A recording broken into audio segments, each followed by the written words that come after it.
여러분 안녕하십니까? 계속해서 대구 경북 소식을 전해드리겠습니다.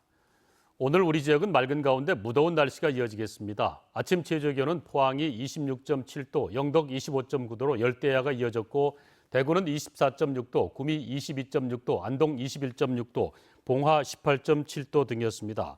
낮 최고 기온은 경산이 38도, 대구 36도, 구미와 안동 35도, 봉화 34도로 대부분 지역에 폭염특보가 내려졌습니다. 대구 기상지청은 내일 내륙 지역을 중심으로 오후 한때 5에서 40mm의 소나기가 오겠고 당분간 33도 이상의 매우 무더운 날씨가 이어지겠다고 예보했습니다. 어제 경주의 기온이 37.9도까지 치솟아 전국에서 가장 더웠습니다. 이처럼 폭염이 계속되면 차량 엔진룸이 과열되거나 실내에 둔 인화성 물질이 터지면서 차량 화재가 일어날 수 있어 주의가 필요합니다. 양관희 기자의 보도입니다. 주차장에 서 있던 차량에서 연기가 피어오르더니 불이 나기 시작합니다. 소방 조사 결과 화재 원인은 엔진 과열이었습니다. 대형 크레인이 불타고 흘러나온 기름에도 불이 붙어 도로가 불바다로 변했습니다. 달리던 승용차가 엔진에서 일어난 불에 휩싸이기도 합니다. 여름철 차량 화재의 대부분은 엔진 과열 때문입니다. 냉각수를 잘못 관리하면 엔진 열을 식히지 못해 화재가 발생합니다. 관리가 안 돼 벗겨진 전선에서 불꽃이 튀다 새어나온 엔진 오일을 만나면 화재로 이어지기도 합니다. 차량 운행 직후에 냉각수가 매우 뜨거우므로 반드시 엔진이 냉각된 상태에서 점검하고 운전 중에도 계기판에 표시되어 있는 온도를 체크해 이상이 없는지 수시로 확인할 필요가 있습니다. 폭염 때 차 안에 인화성 물질을 두는 것도 위험합니다. 한낮 기온이 30도를 웃돌 때 바깥에 세워둔 차량 실내 온도는 최고 85도까지 올라가 라이터나 휴대폰 배터리 등이 터질 수 있습니다.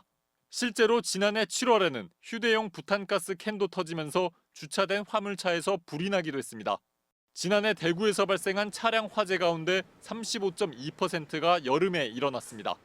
전문가들은 무엇보다 차량 화재가 발생하지 않도록 예방하는 것이 최선이라고 조언합니다. MBC 뉴스 양관입니다.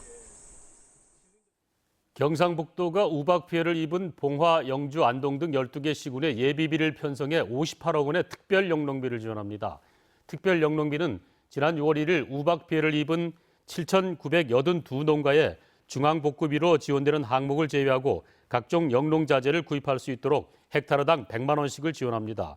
이와는 별개로 농업재해대책법에 따라 4월부터 6월까지 우박 피해 농가에 농약대, 대파비 등의 중앙복구비 68억 원이 교부되면 예비비를 추가로 편성해 지원할 계획입니다. 올 하반기 전국 집값은 상반기보다 상승세가 다소 둔화될 것으로 전망됐습니다. 한국감정원이 발표한 2017년 상반기 부동산 시장 동향 및 하반기 전망 보고서에 따르면 하반기 전국 집값은 0.3%, 전세값은 0.2% 오를 것으로 예상됩니다. 이는 상반기의 매매 상승률 0.6%와 전세가 상승률 0.4%보다는 줄어든 수치입니다. 한국감정원은 국내 기준금리 인상 가능성이 높은 데다 6.19 부동산 대책과 8월로 예정된 가계부채 관리 대책 등 정부의 금융 규제로 시장이 관망세에 접어들 것으로 내다봤습니다. 신용보증기금은 우수 기술과 창의적 아이디어를 가진 예비 창업자의 원활한 사업화를 위해 최대 3억 원을 지원하겠다고 밝혔습니다. 이번 예비 창업자 투자 프로그램 도입으로 창업 이전 단계부터 투자와 융자 복합 지원을 통해 예비 창업자가 안정적인 사업화를 하는데 도움이 될 것으로 기대됩니다. 대상 기업은 스타트업 네스트 기업에 선발되거나 정부 지원 창업 보육 프로그램의 지원 대상자로 선정돼 추천된 예비 창업자 등입니다. 한국전문대교육협의회는 대구시 교육청과 함께 오는 21일과 22일 이틀 동안 대구 엑스코에서 영남 지역 32개 전문대학이 참여하는 영남권 진로 직업 체험 박람회를 엽니다. 이번 박람회는 항공, 헬기 정비, 뷰티 분야 등 각 분야 직업군의 체험관을 비롯해 진로 상담관, 진로 특강 등 40개의 진로 체험 콘텐츠를 마련해 고등학생들에게 대학 입학에 필요한 실질적인 정보를 제공할 예정입니다.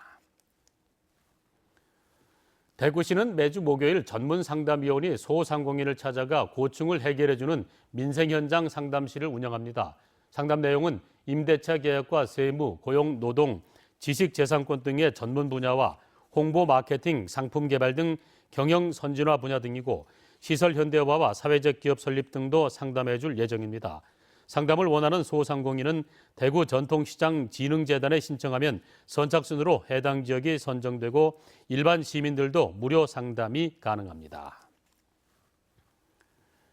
20대 초반 부부가 키우던 4살 난 남자아이가 집에서 숨져 경찰이 수사에 나섰습니다. 대구지방경찰청에 따르면 어제 오후 4시 22분쯤 대구의 한 가정집에서 4살 A군이 숨져 있다는 어머니의 신고로 119와 경찰이 출동했습니다. 경찰 조사 결과 A군이 침대에 엎드려 숨진 채 처음 발견된 시각은 신고 7시간 전인 오전 9시쯤인 것으로 파악됐습니다. 경찰은 A군의 사망 원인을 밝히기 위해 국립과학수사연구원에 부검을 의뢰하는 한편 모든 가능성을 열어두고 수사를 하고 있습니다. 이상으로 MBC 생활뉴스 모두 마칩니다. 함께 해주신 여러분 고맙습니다.